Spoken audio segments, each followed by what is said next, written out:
Hello friends, welcome back to ishutrendz. ఈ రోజు వీడియోలో readymade blouses latest and new collection తీసుకొచ్చాను. వీడియోలో చూపించే థర్డ్ బ్లౌజ్ అయితే ఇంకా సింగిల్ రివ్యూ కూడా రాలేదు.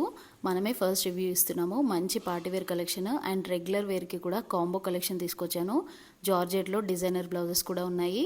120 రూపీస్ నుండి స్టార్ట్ అయ్యే బ్లౌజెస్ కూడా ఉన్నాయి. వీడియోని అస్సలు స్కిప్ చేయకండి. వీడియోలో ప్రైస్, కలర్, సైజ్ అవైలబిలిటీ ఉన్నాయి. అన్నీ కూడా మంచి రేటింగ్ అండ్ రివ్యూస్తో ఉన్న బ్లౌజెస్ ఇవి. బ్లౌజెస్ బాగున్నాయి, బడ్జెట్లో ఉన్నాయి అనిపిస్తే లైక్ చేయండి. లాస్ట్ చూపించేటువంటి కాంబో బ్లౌజెస్లో ఫ్యాబ్రిక్ కూడా చాలా బాగుంది. సింగిల్ పీస్ 120 రూపీస్లోనే వచ్చేస్తుంది. నెక్స్ట్ మంచి డ్రెస్ కలెక్షన్ రాబోతుంది. సబ్స్క్రైబ్ చేయకుండా చూసే వాళ్ళైతే సబ్స్క్రైబ్ చేసుకోండి.